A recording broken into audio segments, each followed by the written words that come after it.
Salut à tous, cette vidéo est là pour répondre aux très nombreuses sollicitations que j'ai reçues suite à l'affaire Jeffrey Epstein. Alors comme vous le savez, j'ai fait une vidéo il y a quelques années sur la théorie du complot du Pizzagate, cette théorie qui postule que les politiques démocrates alliés de Hillary Clinton se retrouvaient régulièrement en cachette en 2016 dans le sous-sol d'une pizzeria afin de violer des enfants puis de les tuer au cours d'un rituel à la gloire de Satan. Donc évidemment, j'usais de divers raisonnements logiques et de divers éléments matériels aussi pour essayer de démontrer qu'il y avait quand même de grandes probabilités pour que ce soit faux, bien sûr, et que ce genre d'informations extraordinaires mérite des preuves qui sont tout autant extraordinaires. Ce qui n'était pas le cas, bien évidemment, des petits détails et coïncidences découverts ça et là par les enquêteurs en herbe de l'internet depuis leur chaise de salon. Mais bon, pour de plus amples détails, je vous renvoie évidemment à ma vidéo sur le sujet. Et donc quand j'ai fait cette vidéo à l'époque, je l'avais fait très sarcastique, parce que je croyais un peu naïvement que c'était une croyance vraiment purement ancrée dans la culture américaine, et que en France c'était pas du tout suivi ce genre de truc, et qu'il y avait que là-bas aux États-Unis où ils étaient assez croyants et assez dans les histoires de pédophilie satanique là, pour être obsédé par ça et pour croire à ces trucs. Donc du coup j'étais un peu en mode regardez de l'autre côté de l'Atlantique les Américains à quoi ils croient. Et puis je me suis vite aperçu que j'avais tort, quand j'ai vu le tollé provoqué par ma vidéo sur YouTube, la marée de dislikes et de commentaires vénères sur ma vidéo sur le Pizzagate, j'étais effaré quoi. C'était des menaces de mort, je me suis fait traiter de pédophile, etc. Enfin, c'était violent. Parce que je ne croyais pas à une histoire totalement invraisemblable de pédophilie satanique, de politique dans le sous-sol d'une pizzeria, je me faisais traiter de pédophile. Non mais vous voyez le genre de raccourci étrange qui se fait des fois dans la tête des gens. Moi Toujours est-il que cette vidéo du Pizzagate, au final, évidemment, ça m'a laissé un goût assez amer, on va dire, et que j'ai préféré passer à autre chose, plus y penser et plus m'attarder là-dessus.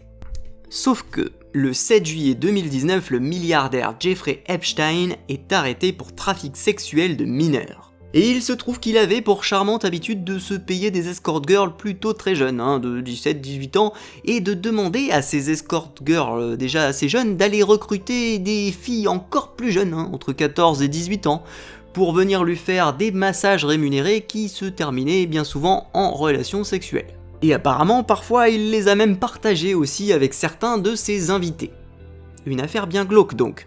Déjà d'autres affaires similaires l'avaient concerné depuis 2005, mais il s'en était toujours bien tiré en négociant à l'amiable avec les victimes et en obtenant seulement 13 mois de prison suite à un accord avec le procureur de Floride Alexander Acosta, qui, pour la petite histoire, est devenu ensuite le secrétaire d'État au travail du gouvernement Trump. Mais cette fois en 2019, la justice fédérale avait vraiment décidé de le coincer une bonne fois pour toutes, vous voyez.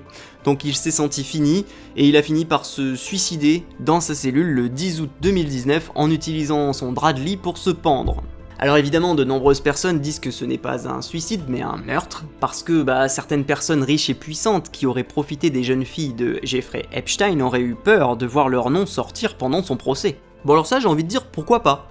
Je veux dire, ça reste plausible dans ce qui est possible et attendu dans le monde réel. Je veux dire, contrairement à la théorie du complot du Pizzagate, là on est dans une théorie qui relève du possible. Donc j'ai envie de dire à la base, pourquoi pas. Mais ce qui est fou, c'est que de nombreuses personnes prétendent aujourd'hui que cette affaire Jeffrey Epstein, elle prouve l'affaire du Pizzagate. Et on me l'a souvent dit dans mes commentaires sur ma vidéo du Pizzagate. Avec l'affaire Epstein qui éclate au grand jour, vous devriez peut-être redébunker cette vidéo ou à minima publier un mea culpa. L'affaire Jeffrey Epstein montre bien qu'il existe des réseaux pédosataniques, on la ramène moins du coup, et l'affaire Epstein c'est faux aussi. Bonjour, peux-tu nous faire un débunkage de ta propre vidéo? Après l'affaire Epstein, je crois qu'à l'heure du grand déballage Epstein, le bobo débunker gauchiste doit avoir mal aux fesses. Salut du coup l'affaire Epstein, et aujourd'hui avec Jeffrey Epstein on ricane toujours tocard. En fait, selon eux, les enfants violés et tués dans l'affaire du Pizzagate étaient tout simplement fournis par le réseau de Jeffrey Epstein.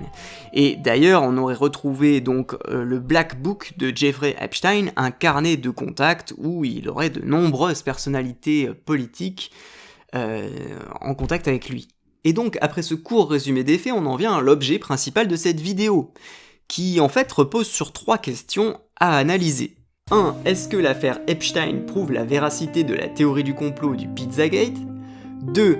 Qui était vraiment impliqué dans cette affaire de prostitution de mineurs dans les contacts de Epstein ? Et 3. Est-ce que Epstein s'est vraiment suicidé ? Let's go! 1. Est-ce que l'affaire Epstein prouve la véracité de la théorie du complot du Pizzagate ? Je vais d'abord répondre à cette question parce que c'est ça quand même qui m'a été principalement demandé dans mes commentaires sur la théorie du complot du Pizzagate.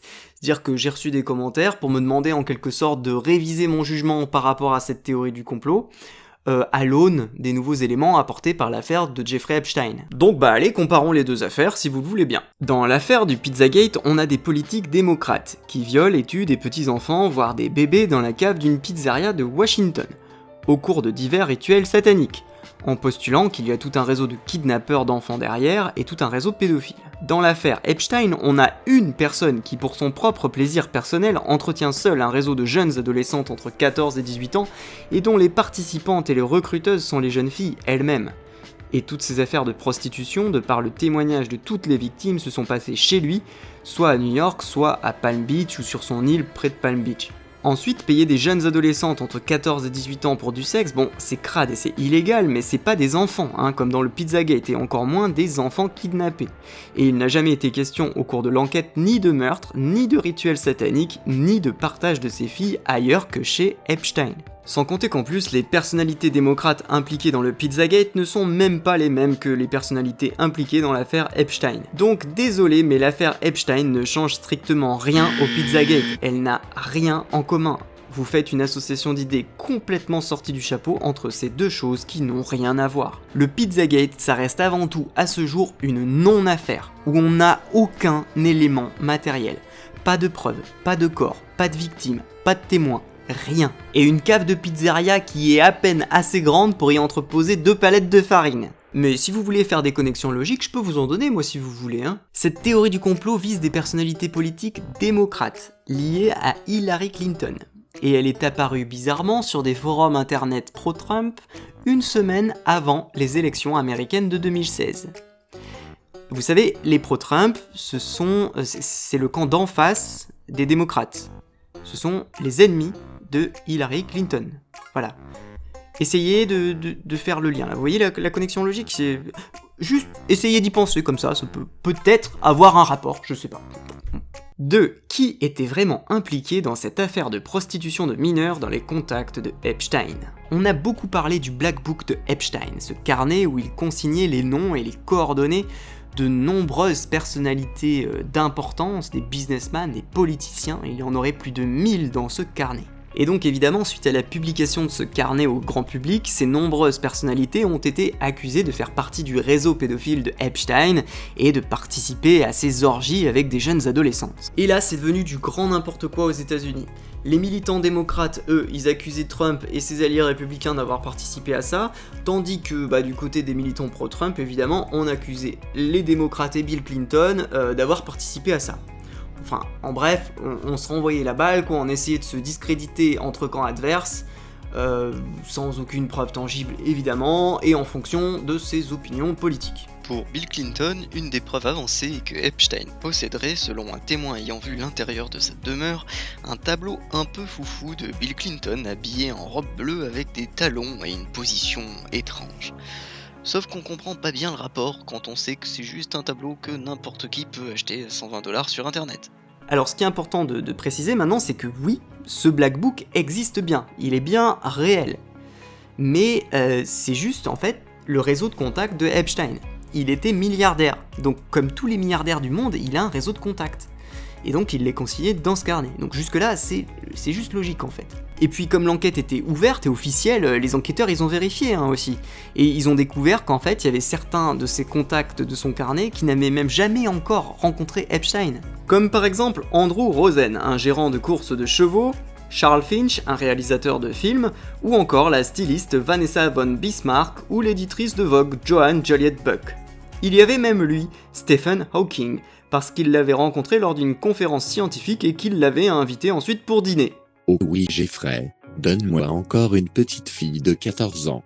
Donc en gros, c'est un petit peu comme si vous, là, vous avez votre liste de contacts sur Facebook, et puis là, sur ce, vous êtes arrêté pour une infraction pénale, je sais pas, vous êtes arrêté pour viol, pour vol, je sais pas, pour meurtre, disons, et là, du coup, on part du principe que tous les gens qui sont sur votre liste de contacts de Facebook, ce sont vos complices. Vous voyez bien que ça n'a pas de sens. Alors par contre, il y a bien des invités de Epstein qui auraient occasionnellement participé aux relations sexuelles avec les victimes. Ça, c'est très probable, on est bien d'accord. Mais les seules personnes véritablement impliquées par les témoignages des victimes, par l'enquête, ça serait donc le professeur de Harvard Alan Dershowitz et le prince Andrew de la famille royale britannique.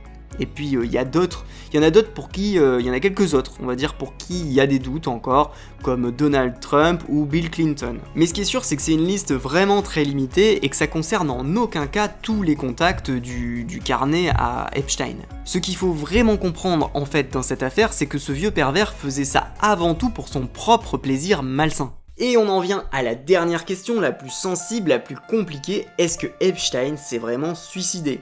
A première vue, je dirais que c'est possible qu'il se soit suicidé. On fait quand même face à un homme de 66 ans qui a tout perdu, qui a le déshonneur public total et qui risque de passer le restant de ses jours en prison. A noter qu'en plus, il avait déjà effectué une autre tentative de suicide quelques jours avant, le 23 juillet, et qu'il avait même écrit un testament 2 jours avant sa mort. Donc tout ça m'amène à penser qu'il s'agit d'un contexte vraiment très concordant avec un suicide. Mais quand même, prenons en considération les gens qui pensent qu'il s'agit d'un meurtre, et quels sont leurs arguments pour dire qu'il s'agit possiblement d'un meurtre, et examinons-les.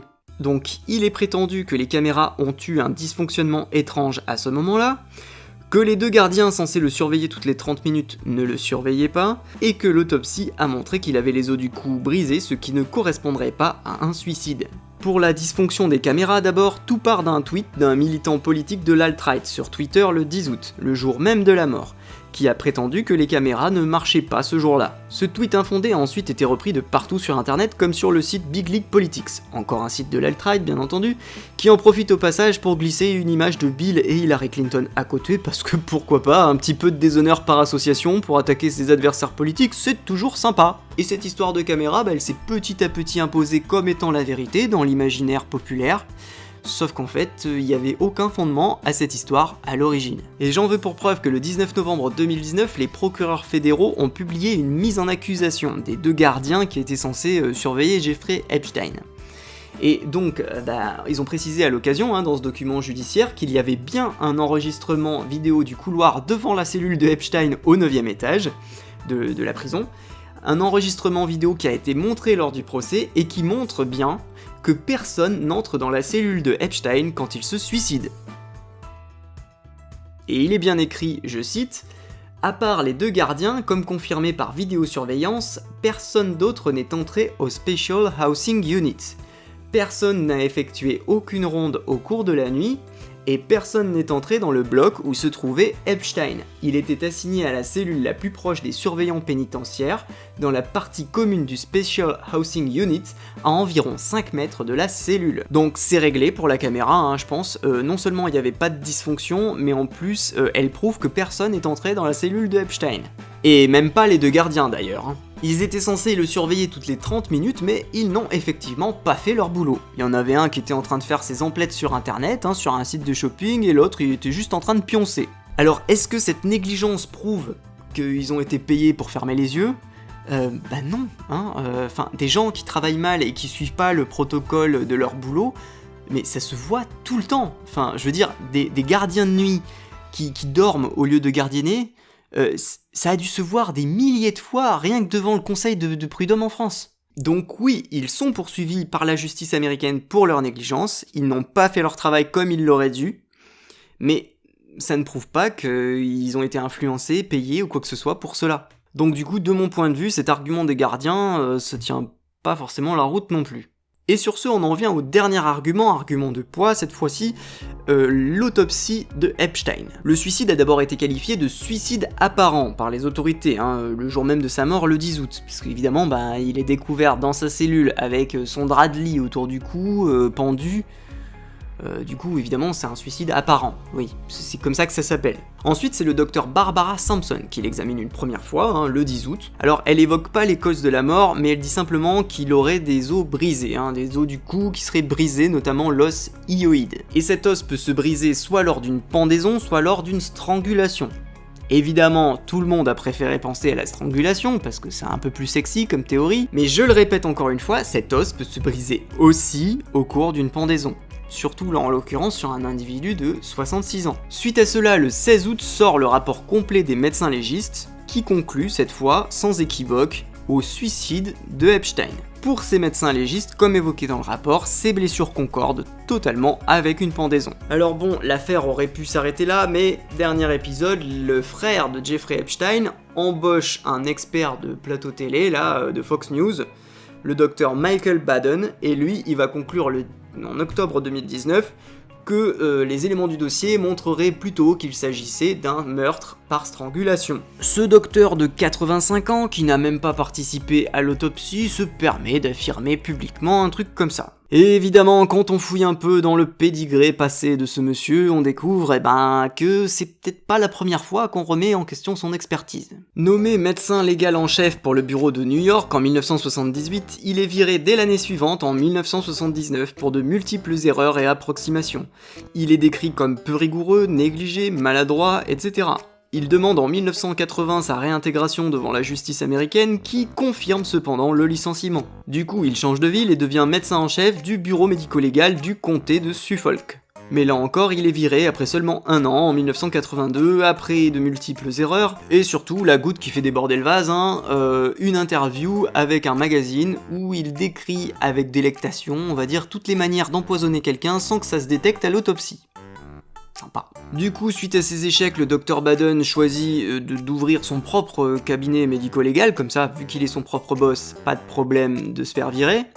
Et puis, surtout, il décide de publier des livres à succès, qui vont faire qu'il va devenir ensuite l'expert de plateau télé de Fox News sur toutes les questions d'autopsie. Dès qu'il y a une autopsie à commenter à la télé, hop, Fox News l'appelle, il vient et il commente. Donc voilà qui est le Dr Baden. Je vous laisse juger de sa crédibilité, comparé aux médecins légistes qui ont effectivement effectué l'autopsie de Jeffrey Epstein le 16 août. Donc voilà, en conclusion, on avait un type qui avait tout perdu, qui risquait la prison à vie, qui avait déjà fait une tentative du suicide 2 semaines avant, qui avait écrit un testament 2 jours avant sa mort, qui a été retrouvé pendu avec ses draps de lit dans sa cellule à quelques mètres des gardiens qui roupillaient, avec une caméra qui prouve que personne n'est entré dans la cellule à ce moment-là, et en plus avec un rapport d'autopsie de médecin expert en médecine légale qui conclut que c'est un suicide. Donc pour moi la cause elle est entendue en fait, enfin je veux dire, même si la thèse en soi elle était pas farfelue à la base, c'est-à-dire le postulat de base était pas farfelu du meurtre, j'ai pas de souci là-dessus, je trouve pas ça complètement ahurissant, complètement